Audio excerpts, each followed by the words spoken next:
নমস্কার, আমি দীপিকা সরকার। আমার নিজের লেখা একটি কবিতা পড়ছি। যদি আমার লেখা আপনাদের ভালো লাগে তাহলে লাইক, কমেন্ট এবং সাবস্ক্রাইব করবেন।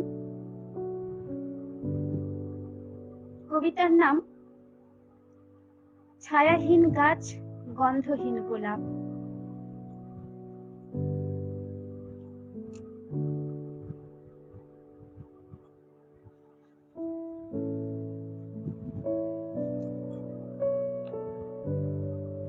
আকাশে বিদ্যুতের ঘন ঘটা, চলো ফিরে যাই, যে পথ পেরিয়ে এসেছি সেইখানে।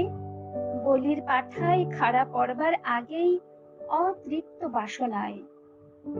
ছায়াহীন গাছ আর গন্ধহীন গোলাপ কত আপনার, দুটি নিরস পাতা আলোয় অন্ধকারে ঘুরে ঘুরে ফেরে। আহরণ করে অনেক কিছু, মেটুলি ধান, কাগজ, ভাঙাড়ি আর কচুরি পানা ফুল। জীবন ছন্দে রঙিন সুতোয় সবই ভুল। সকাল থেকে রাত্রি পর্যন্ত চলে এই লড়াই। ক্লান্ত শরীর, মন পায় না ভয়। ঘামের বৃষ্টিতে ভেজা মাটিতে যে যার ইচ্ছে মতো ফসল ফলায়। পাথরে পাথরে ঘষে আদিম যুগের মানুষ প্রথম আগুন জ্বালায়।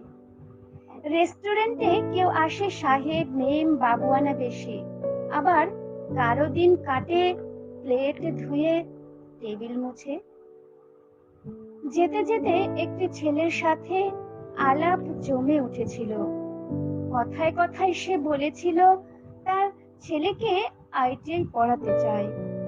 তার স্বপ্নের খোঁজে আমাদের কি কাজ, মাটির নিচেই চাপা পড়ে থাক।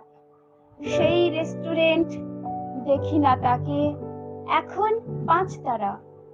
শেষে কি হলো, কেয়ার অফ ফুটপাত।